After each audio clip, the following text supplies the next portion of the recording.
What's up, guys? Welcome back to another episode of Behind the Facade. I'm your host, Gavin J. Gallagher, and on this podcast, I explore the mental and emotional game often playing out subconsciously both in your mind and the mind of everyone else in the real estate or property investment market. The key to success in this game is to master your mindset and behavior, to take control of your thoughts, your emotions, and, most importantly, your ego. Welcome to the show. Guys, real quick before we begin, I want to quickly tell you about my new coaching program, Elite Property Foundations.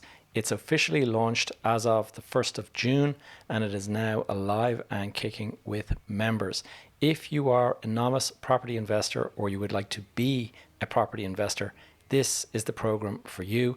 I guarantee it's going to take you from feeling nervous about what you're doing to being both highly knowledgeable and confident in your decisions. There's a load of features and benefits, so you should definitely check it out.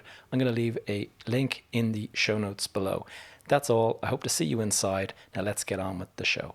What's up, guys? Welcome back to another episode. And if you've been following the news at all in the last while, or if indeed you've been following what I've been talking about in this podcast, you will know that the office market is pretty difficult at the moment. And I've just been reading about Johnny Ronan, who had his troubles back in 2008, but he was one of the big high flyers who, with Richard Barrett, started Treasury Holdings back in the 1990s and then went on to become one of the big sort of developers in the country. And himself and Richard were very prolific back in the early 2000s. And then 2008 happened and they got into trouble. Well, Johnny, he's a very tenacious guy, and he managed to kind of rebuild. He was in NAMA for quite a few years and came out of it. Everyone kind of thought, wow, managed to get out. That's fair play to him. And rebuilt his empire. You see it around there, called Ronan Group, on a lot of building hoardings and stuff like that. And sure enough, now in his 70s, the guy is looking at another difficult time, and he's fighting with various people and investors and all this kind of stuff. And so he's some man. You have to admire his tenacity. Anybody to kind of keep pushing on at in your 70s, and the stuff that he's doing, the projects that are being announced and all that kind of stuff. It's inspiring, but at the same time, it's a bit of a cautionary tale as well, because it just shows you how no matter what level you're at in property, you can come a cropper pretty easily. And, the stuff can catch you off guard. You can often just not realize, and unexpectedly with little warning, or, what starts out as a couple of, murmurs about maybe there could be some problems down the road, or, economically there's some sort of hiccups. And then suddenly that gathers steam quite quickly. And all of a sudden you're facing a full scale crisis. And that seems to be what's happening in the office sector following on from COVID and the confluence of events that have taken place. You had COVID, you also had inflation, you also had the whole hybrid work from home thing because of COVID. And then in addition to that, you have got the higher interest rates now as a result of the inflation. And lastly, you have the sustainability and ESG and all of the kind of the pressure to make sure that buildings are sustainable now for major investors. All of this has put a huge amount of pressure on it. And I was just reading in the Financial Times in the last couple of days that, that's actually about 2 weeks ago, it said there's a headline that bad property debt now exceeds the reserves of many of the largest banks in the US. And so certainly when you see a headline like that, it is a little bit nerve-wracking, because I can remember 2008, this is how it kind of began. And anyone who bought before 2008 went, to the wall, or certainly faced some serious struggles. And I'm sure a lot of you listening will have been through that, same as me. But then also anybody who came out the other side of that will be aware of the amount of opportunity that presents itself after a major correction like this. And so you have to kind of think to yourself that whilst there's risks there are also massive opportunities. And it's kind of like two sides of a coin. Which side of, if you buy at the right side, then it's all up. If you buy at the wrong side, then it's all down. And so it can be quite binary in that regard. But I know people that bought in, we'll say 2010, 2011. It was very, very slim pickings in terms of the numbers of deals that were being done. Financing was quite difficult. But if you could get a deal done back in those days, you were looking at a 5x return. I can remember seeing buildings for sale at a 25% yield. And so within 4 years of buying that building, you have fully repaid the purchase price from the rent. So incredible stuff. And it's got me thinking. It's got me thinking a lot lately. And I've been thinking about how can I combine this podcast and my coaching, programs and stuff that I'm doing, and to create just this insane value that positions people for that opportunity that's going to come. And already there's opportunity out there, and anybody who denies that, you just have to listen to some of the guys in the mastermind group that I have. And we have a couple of guys that are still actively buying. They've already bought their first property this year, and these guys are, they know what they're doing. They have kind of a formula and a solution. And I have absolutely no doubt that they'll do really, really well because they're not overpaying for the property. And that was always the risk, you overpay. But how do we create insane value for either you, the listener, or if you want to kind of move closer to becoming kind of like a member of the mastermind or a client? I'm not talking about a little bit of value. I'm talking about, I've just been racking my brain. I went for a huge walk the other day, and I just was thinking to myself, what would make the difference? What kind of value would be so crazy that it seems kind of impossible to provide? And I have not lost my reason, or I haven't lost my sense of balance. But where I'm coming from here is I've been reading to Alex Hormozi, who is, a lot of you will have heard of this chap. Alex Hormozi is an American businessman. I think he's still in his 20s or maybe in his early 30s now, but he has gone on to build a 100 million business. And he's done it in a few short years, starting in the gym industry. And so it's impressive. And he's written a book called 100 Million Offers. And going through it, he describes this process to create an offer, as he puts it, that is so good people would feel stupid to say no. And that is what I'm talking about. It's how do you build something and build a product or build some sort of a program that is so valuable that people just are scrambling to get into it because it just represents so much value. And I'm not talking about something that, hopefully it gives you value. I'm talking about that's something that's so clear that there's massive value there to be had, that you consider yourself lucky to get on the program and to have the resources to kind of move forward and actually take advantage of the market when it's at a kind of a difficult moment. So I went for a 2-hour hike on Sunday. I like going up by the lead mines here in Carrickmine, in the kind of Shankill, and there's a mountain next to it called Carrickgolligan, and it's amazing for me. I can walk out my hall door of my house, and I can jog up there, and I can be at the top of this mountain in about 37 minutes or thereabouts. It's only about 4 or 5k away from my house. And so I went for a big long hike, walked up there. It took me about 2 hours from door to door, and came back with just tons and tons of ideas. And I went through this process that Alex Hormozi describes, and he kind of outlined how to build an amazing product that ticks all the boxes and that makes people just really, really feel that this is an outstanding product that is so far above every other thing. And I'm not talking just about myself here.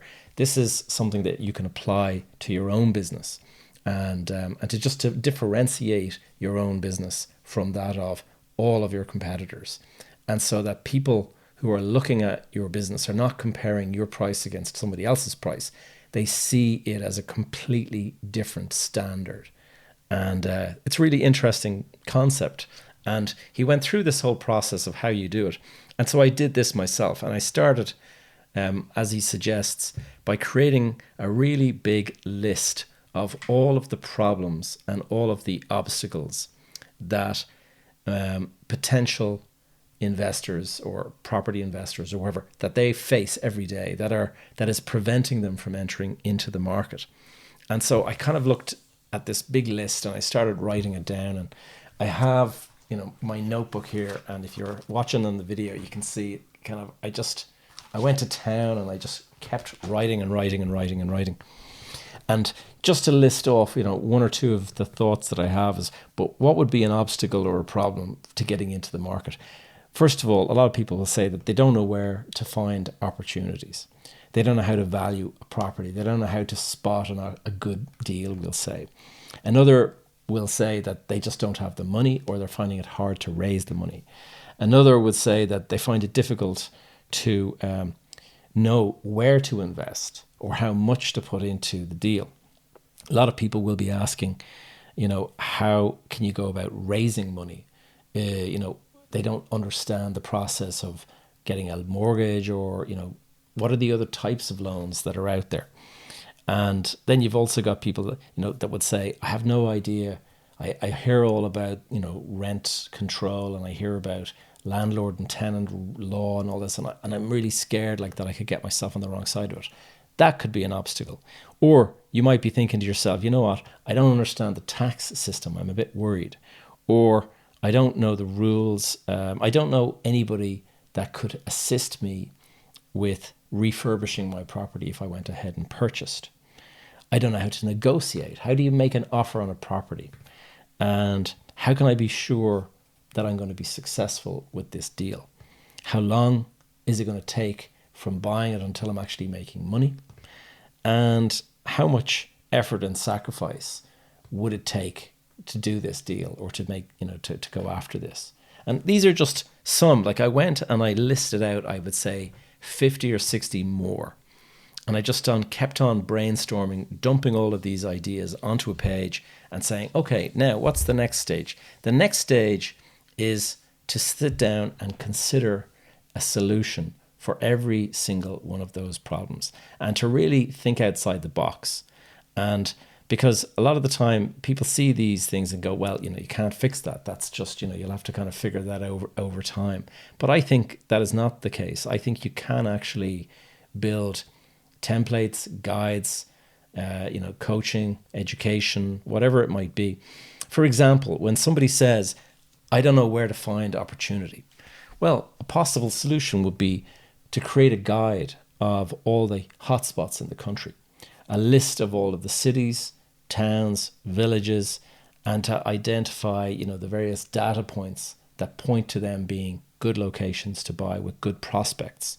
But then go further, actually introduce you to the local agents in those specific towns, to actually introduce you to the mortgage brokers that operate in that area, and to introduce you to tradespeople that actually operate in those towns. So the idea being to have some sort of a database that you can rely on, that has been vetted and that you kind of understand.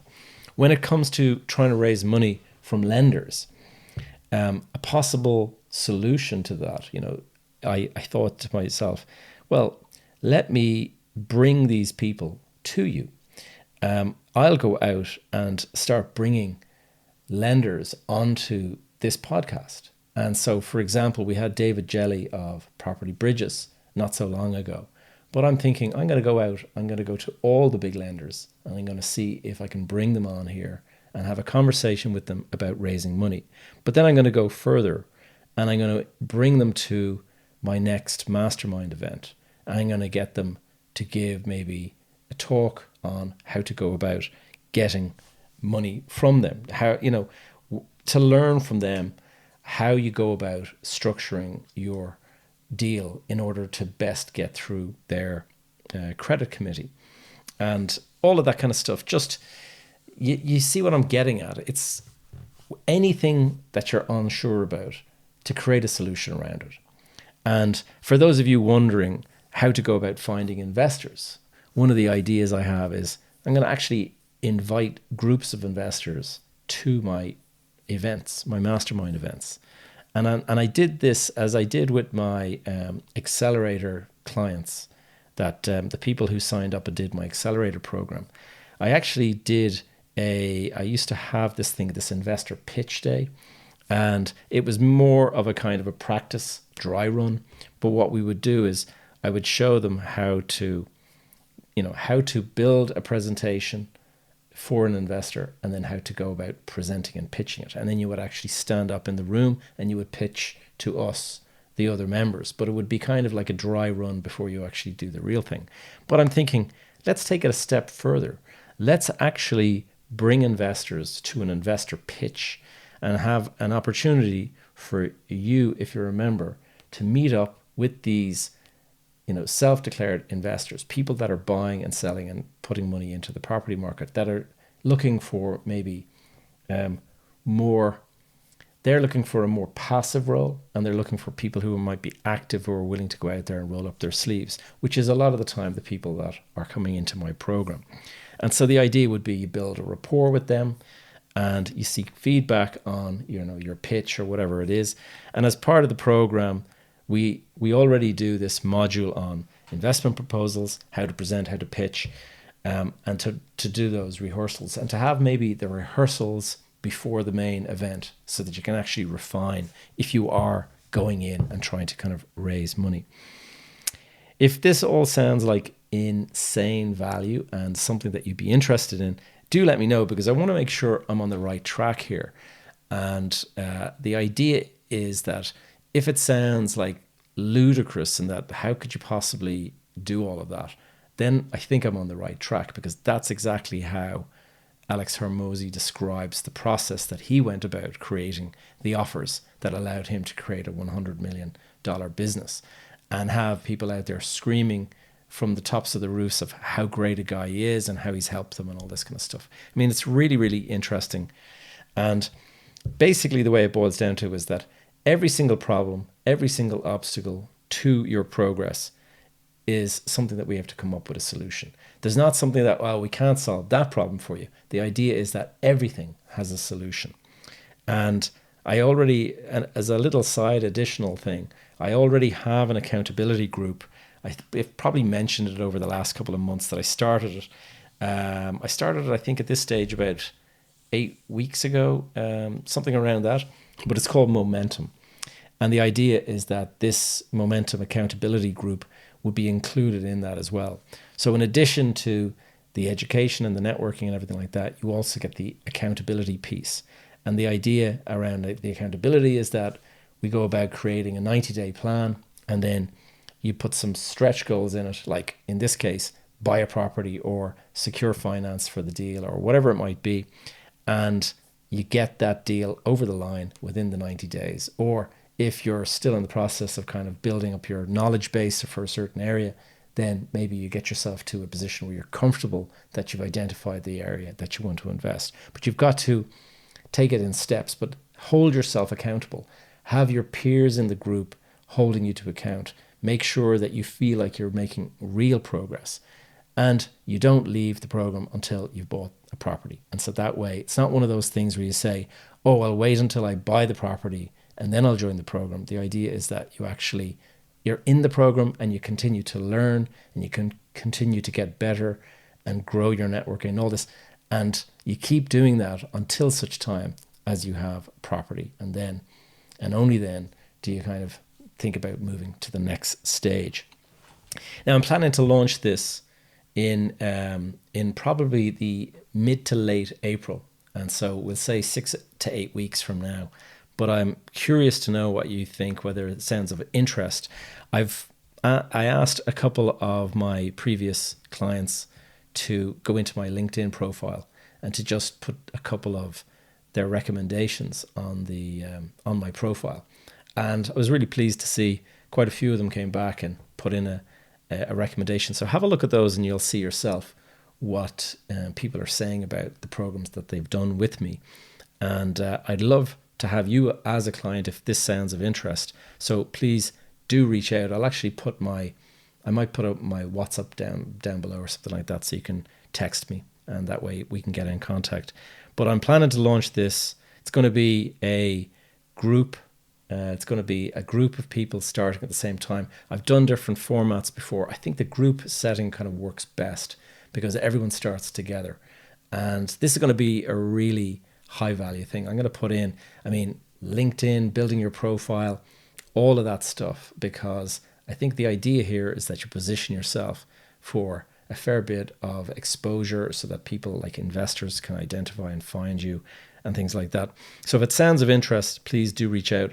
I'm going to probably set myself a target of getting this up and running by April. And so that, if you want to get yourself on a list to join it, please do. And we'll have a conversation, you and I, one-to-one, before we join the program, just to make sure that you're going to get the most from it, that you're eligible for it. I say eligible only insofar as there'll be some people that are maybe still at the kind of early stages of the investment journey, and maybe they might benefit from doing my foundations program instead, which is more of a 101 rather than something that's kind of for people who are progressing and moving forward and trying to build a portfolio. In the case of, and actually one of the things that I'm looking at including as a module will be how to turn becoming an investor into an actual business.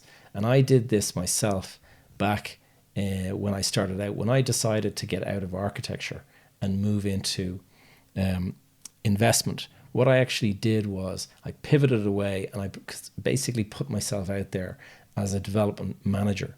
And so people came to me with their deals and I invested in their deals, but I also ran the deal, and then I would charge people for my time of running the deal, and I would incentivize it so that, when I deliver a tenant or when I sell the property for a profit or whatever, that I get kind of all of these, I was going to say a kickback, but it's basically commission-based incentive.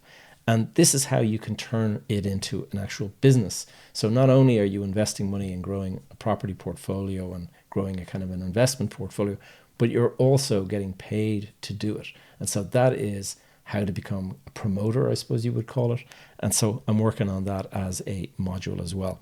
So anyone who's worked with me before, I always have an early bird kind of program. It's the first time I'll do it. I'll put out like an early bird. It'll be the lowest rate it's going to be, and it'll be probably the best value it's going to be, because I usually throw the kitchen sink into it on the basis that I'll figure out what I can remove from subsequent programs when they come out later on. But this will be well discounted from the value. And the idea I have is that what you pay will be about 1/30th of what it's worth. That's the kind of promise that I'm making. And that's obviously based on what the potential earning power is based on what you learn from the program. So there you go. I'd love to hear from you. What do you think? Does it sound interesting? Let me know what is the biggest obstacle that is facing you or preventing you from entering the property market at the moment. And if it's value, if it's concern about the economy, all of that, I'd love to know, because that also is an opportunity. And what I want to do is that anyone who works with me comes away with the maximum amount of confidence and conviction that the deals that they're doing are going to work, and that they're not going kind of like throwing darts at a board, that they really do know that this deal is going to work before they proceed. And so guys, I hope this is a kind of a shortish one, but just wanted to kind of put it out there. This is my thoughts. I find Alex Hormozi an interesting guy. People can find him a bit brash, so it's kind of you love or hate him. But he's definitely, this book that he's written is very, very good, and I'd strongly recommend you go and take a look at it. So guys, until next week, have a good one. Take care. Thank you for tuning in to another episode of Behind the Facade. If you have any questions or topics you'd like me to cover in future episodes, please connect with me via the Facebook group that is called Behind the Facade Community. Alternatively, you will find me on social media. My handle is Gavin J. Gallagher. You can stay up to date with all of my content and the various projects I'm working on over on my website, gavinjgallagher.com. And while you're there, please do add your name to the Join My Tribe thing over on the right-hand side. This will ensure you're kept up to date via my weekly newsletter. All of these links are in the show notes below. That's all for now. I will see you guys in the next episode.